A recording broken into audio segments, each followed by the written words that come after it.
Salut les amis, bienvenue dans cette nouvelle vidéo et aujourd'hui, encore une fois, je ne vais pas vous caresser dans le sens du poil, je vais vous apprendre comment détecter où va votre argent. Donc, si je te pose la question, est-ce que tu sais où va ton argent, mon ami? Ok, j'attends ta réponse en commentaire et je vous invite les amis à vous abonner. Si vous aimez, j'allais dire la pétillance, mais ça va de sens ça? Si vous aimez le punch que je vous transmets dans mes vidéos, l'énergie que je vous transmets dans mes vidéos, si j'arrive à vous booster, si j'arrive ne serait-ce à vous faire sourire, eh bien franchement les amis, vous avez refait ma journée. Voilà, vous avez refait ma journée, c'est bon. Donc vraiment, si tu apprécies beaucoup mes contenus, si tu aimes l'énergie que je transmets aussi à travers mes vidéos et surtout si mes vidéos t'aident, parce que c'est quand même le but ici quand même, eh ben, abonne-toi et active la cloche. Comme ça, tu seras informé par YouTube à partir du moment où je publie une vidéo. Alors, aujourd'hui, mon ami, j'attends ta réponse dans le commentaire. Est-ce que tu sais où part ton argent? Vous êtes beaucoup à ne pas savoir où part votre argent. Vous allez dire, ah ben, mon argent, il part dans le loyer, il part dans les charges qui ne cessent d'augmenter, il part dans les courses. Ben oui, parce qu'avec l'inflation, avant, on faisait 200 € de courses, le caddie il débordait, mais avec le même montant, on n'est même pas à la moitié du caddie. Ah, donc oui, je sais où part mon argent, Mylène, je sais où part mon argent. Eh ben non, mon ami, tu ne sais pas exactement où part ton argent. Et tu sais pourquoi? Parce que tu ne consultes jamais tes relevés bancaires. Ok? Allez, on aborde ça ou pas? Let's go! Est-ce que tu sais combien tu dépenses pour tes abonnements divers et variés? Est-ce que tu sais combien te coûtent tes petites dépenses que tu fais? Tu sais, les petites dépenses là, à 96 centimes pour une chose, à 1,82 € pour une chose, à 5,24 € pour une chose. Est-ce que tu sais combien ça te coûte tout ça? On a tellement pris l'habitude, surtout pour les personnes qui ont tendance à payer uniquement en carte bleue. Désolée de vous l'apprendre, mais vous ne maîtrisez aucunement votre budget. Aucunement votre budget. Vous ne pouvez pas maîtriser un budget par carte bleue parce que vous ne pouvez pas maîtriser les centimes. C'est principalement les centimes, d'accord? Parfois, vous dites, quand vous faites une carte à 1,86 €, vous allez dire, oh ben j'ai fait une carte à 2 €. Nous sommes beaucoup à le faire, ok, même moi je l'ai fait, ok, jusqu'à maintenant, si je fais une dépense à 1,86 €, je ne vais pas dire, bon ben j'ai fait une dépense à 1,86 €. Non, j'ai fait une dépense à 2 €, allez, on finit avec ça. Et on passe à autre chose. Donc, parfois, certains d'entre vous, vous dites, bon ben, j'ai fait une dépense à 1,86 €, allez, 2 €. J'ai fait une dépense à 6 € alors qu'en réalité, c'était 5,76 €, d'accord? Mais ce sont les centimes que vous n'arrivez pas à maîtriser, d'accord? Puisque le chiffre qui est avant la virgule, ok, 1 €, 5 €, ok. Mais quand vous cumulez les centimes, donc 86 centimes, 95 centimes, ben du coup, au final, ça fait beaucoup, d'accord? Et comme je dis toujours, le relevé bancaire, ça ne ment pas. Le relevé bancaire, ça vous montre votre façon de consommer. Et ça, parfois, parfois, la vérité est difficile, mais vraiment difficile à accepter. Donc, voici ma méthode que j'utilise depuis un petit moment et que je partage avec ma communauté sur TikTok. C'est la méthode des surligneurs. Ok? Pas compliqué, la méthode des surligneurs. Donc, voilà ma méthode des surligneurs. Donc, tu vas prendre 3 surligneurs de 3 couleurs différentes. Ok?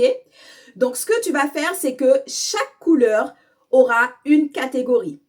Donc, avant de faire cette méthode, bien évidemment, il faut que tu puisses imprimer tes 3 derniers relevés bancaires. Ok? Ou sinon, si tu es très digital, tu es très smartphone, tu fais tout sur ton smartphone et que tu as la possibilité de faire le surligneur avec une application que tu as, pourquoi pas, d'accord? Donc, tu enregistres ton relevé bancaire, nous sommes en février, tu enregistres ton relevé bancaire de novembre, décembre et janvier, d'accord? Et du coup, tu prends 3 couleurs. Donc, la première couleur, ce sera la catégorie, par exemple, des dépenses fixes, d'accord? Bon, moi, je te montre l'orange. Si tu veux le jaune, si tu veux le violet, c'est comme tu veux, mon ami, d'accord? Donc, on va dire pour cette vidéo que l'orange, ce sera pour les dépenses fixes, d'accord? Ensuite, on va dire que le vert, ce sera pour les dépenses variables. Les dépenses variables, donc comme je l'explique, ce sont les dépenses que tu fais tous les mois, mais qui n'ont pas les mêmes montants, d'accord? Comme tes courses, comme ton essence, comme la parapharmacie, par exemple. Donc, le vert, ce sera pour les dépenses variables. Et enfin, le bleu, ce sera pour les dépenses inutiles, les dépenses futiles. Tu sais, quand tu n'as pas besoin d'aller chez Action et que tu prends un petit truc parce que ça coûte 1,50 € et que tu n'as vraiment pas besoin, voilà, ce sera en bleu. OK? Donc, quand tu prends ces 3 surligneurs de 3 couleurs différentes, tu as imprimé ton relevé bancaire. Là, du coup, tu prends ton relevé bancaire et tu commences à surligner. Donc, tu commences par l'orange, tes dépenses fixes. Donc, ce sera ton loyer, ta mutuelle, l'énergie, le gaz, l'assurance auto, l'assurance maison. Si tu mets de l'argent sur ton livret A, voilà, tout ça, ce sont des dépenses fixes que tu mets chaque mois. Si c'est toujours le même montant, bien sûr, que tu épargnes, et bien ça, c'est l'orange. Ce sont les dépenses fixes. OK? Tes mensualités de crédit, puisque les mensualités ne bougent pas. Donc, ça fait partie aussi des dépenses fixes. OK? Ensuite, le vert, ce sont les dépenses variables. Donc ça, ce sera toutes les dépenses que tu as faites pour les courses, pour l'essence, voire autre chose. OK? Et ensuite, le bleu, c'est tout ce qui concerne les dépenses inutiles, c'est-à-dire tout ce qui ne concerne ni les dépenses fixes et ni les dépenses variables. D'accord? Tout le reste, ce sera en bleu. Et tu verras, mon ami, que quand tu vas surligner tes 3 relevés, il y aura beaucoup de bleu qui sortira. Ça veut dire que ton argent part dans beaucoup de dépenses futiles. OK? Et parfois, tu as aussi beaucoup d'orange qui sont les dépenses variables parce que ton argent part parfois dans des dépenses variables. Je prends l'exemple des courses. Parfois, tu as un budget qui est inadapté avec tes revenus. Tu as un budget course parfois qui est inadapté par rapport à ta composition familiale. D'accord? J'ai déjà vu des personnes, ils sont 3 à la maison, ils font plus de 600 € de courses. Non, non, tu peux faire moins de courses. D'accord? Mais il faut être organisé. Il faut être organisé dans ces courses. Et d'ailleurs, je vais faire une vidéo là-dessus pour te montrer mes astuces pour que tu puisses diminuer ton budget course. D'accord? Donc, cette méthode, elle fonctionne vraiment, les amis. Donc, si tu n'as pas de surligneur, là, ce ne sera pas une dépense, mais ce sera un investissement parce que cet investissement va t'aider à te désendetter et à sortir du découvert. Donc, si tu veux sortir du découvert, mon ami, il faut que tu saches où va ton argent. C'est la première des choses à faire. C'est ce que je conseille à la communauté sur TikTok. Voilà, et c'est ce que je te conseille bien évidemment ici sur YouTube. D'accord? Donc, il y a d'autres actions après, mais c'est la première chose que je vais t'inviter à faire. Après avoir fait cette méthode, tu pourras enfin savoir où va réellement ton argent, ok? Et tu verras que finalement, eh ben oui, bien sûr que ton argent va dans les dépenses fixes, c'est normal, mais tu verras que parfois, ce qui te met dans le trou financier, c'est soit les dépenses variables qui sont inadaptées, ou soit ce sont les dépenses futiles qui sont trop nombreuses. Les dépenses futiles, c'est cette catégorie de dépenses où je dis que si tu ne fais pas cette dépense, tu n'auras pas de saisie sur ton salaire. Si tu ne fais pas cette dépense, les huissiers ne viendront pas chez toi. Si tu ne fais pas cette dépense, tu ne seras pas fiché à la Banque de France, ok? À partir du moment où tu n'as pas tout ça, donc c'est une dépense qui n'est pas importante. Ok? Alors que si tu ne fais pas tes courses, on est d'accord, tu vas être malade, tu vas faire des malaises, ok?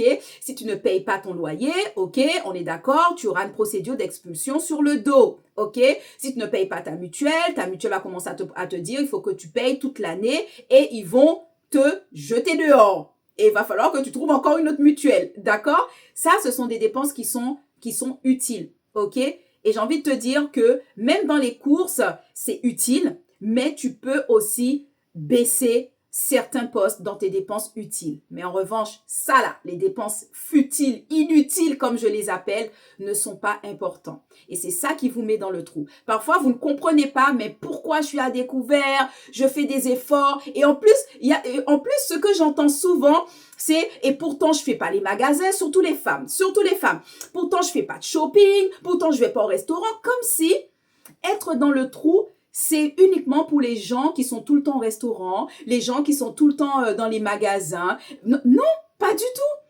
Tu as tes défauts, il y a les petites failles là, les petites failles que tu as, c'est ce qui te met dans le trou financier. Peut-être qu'une autre personne, effectivement, ses failles, c'est d'être tout le temps dans les magasins, c'est une acheteuse compulsive. Peut-être qu'une autre personne, ses failles, c'est une addiction au jeu. Peut-être qu'une autre personne, ses failles, c'est une addiction à l'alcool, puisque l'alcool et tous les jeux, en fait, l'addiction tout court, qui nécessite de dépenser, forcément, ça te met dans les difficultés financières. Quelqu'un qui a une addiction à la surconsommation alimentaire, ben forcément, elle va acheter des vêtements, donc elle va acheter de la nourriture, donc ça nécessite aussi d'acheter tout le temps de la nourriture, donc ça va te mettre forcément en difficulté financière, d'accord? Voilà, donc du coup, toi, c'est quoi ta faille? C'est quoi ta faille à toi? Est-ce que c'est les Uber Eats? Est-ce que c'est le café tous les matins? Est-ce que c'est la boulangerie parce que tu aimes tellement les croissants de ta boulangerie à côté de chez toi que tu y vas tous les matins? C'est quoi ta faille? Est-ce que tu sors beaucoup? Donc forcément, tu consommes de l'essence? Tu as forcément une faille. Et ça, c'est ton relevé bancaire qui va te le dire. Le relevé bancaire, ça ne ment pas. Je le répète et je le répète, le relevé bancaire, ça ne ment pas. Et je pense que c'est pour ça qu'on ne l'imprime pas et qu'on n'analyse pas où va notre argent. Parce qu'on a peur peut-être de faire face à cette réalité. Et on se ment tellement en se disant, ben pourtant, je vais pas faire du shopping, je vais pas faire du restaurant, mais c'est faux, mon ami. C'est faux, ça veut rien dire. Ça veut rien dire. Et la même façon que les gens, ils vont dire, mais où va mon argent? Mais mon argent, ben, il va dans les courses, ça a augmenté, il va dans les dépenses fixes, le loyer et tout. C'est faux, mon ami. C'est faux. Parfois, ce qui te met dans le trou, c'est pas parce que tu payes tes charges fixes, parce que t'as pas le choix. C'est pas parce que tu payes ton caddie, il a augmenté, c'est parce que t'as pas le choix, il faut te nourrir. Mais parfois, c'est des petites habitudes que toi-même tu ignores. Je t'invite à tester ma méthode des surligneurs. Imprime tes 3 derniers relevés bancaires. Fais cette méthode et donne-moi des nouvelles. Donc, si tu es prêt à commencer cette méthode pour que tu saches où va ton argent, mon ami, commente en commentaire, je commence. Commente en commentaire, je commence. Et surtout, si tu ne veux pas rater les autres vidéos, n'oublie pas de t'abonner. À chaque fois quand je viens sur YouTube, les gens, ils disent, vous êtes plus de 70% qui regardent mes vidéos et qui ne sont pas abonnés. Je crois tellement en Dieu que je sais que pour moi, ce sera le contraire. Je sais que pour moi, ce sera le contraire. C'est-à-dire que mon nombre de vues, ce sera 70%, ce sera des gens qui seront abonnés. Je le déclare parce que je crois que c'est possible. Voilà, je crois que c'est possible. Donc, je suis obligée de t'inviter à t'abonner pour qu'on puisse montrer à YouTube que ben, c'est pas tout le temps ça. Voilà, peut-être parfois 80% des gens qui écoutent mes vidéos, qui regardent mes vidéos, et ben 80%, ils sont tous abonnés et il y a que 20% qui ne sont pas abonnés. Allez, c'est possible, moi j'y crois. Donc, je t'invite à t'abonner, c'est gratuit et surtout, n'oublie pas de faire ta part. Partage cette vidéo avec quelqu'un qui en a besoin. Partage cette vidéo avec quelqu'un. Parfois, tu ne sais même pas qu'elle rencontre une galère financière, mais partage. Au moins, tu auras fait ta part, ok? Si cette personne ne saisit pas cette vidéo, ne saisit pas ses paroles, ne saisit pas cette opportunité, c'est que peut-être c'est pas sa saison. C'est que peut-être Dieu a sa saison à un autre moment. Vous voyez? Donc voilà. En tout cas, toi, tu as fait ta part et je te remercie d'avoir regardé cette vidéo. Donc maintenant, à ton tour, n'oublie pas de commenter. Je commence en commentaire. Donc, à toi maintenant à passer à l'action. Après cette vidéo, quand tu arrives chez toi, tu imprimes tes 3 derniers relevés bancaires. Tu t'armes de ces 3 surligneurs, mais tu choisis les couleurs que tu veux, ok? C'est ce que j'avais sous la main. Tu t'armes de ces 3 surligneurs et tu commences à surligner, mon ami, ok? Allez, je te dis à très vite pour une prochaine vidéo. En tout cas, je vous prépare du contenu qui sera peut-être spontané, mais qui sera très profond pour que vous puissiez sortir de votre désendettement en 2025. Allez, bisous mon ami, ciao ciao.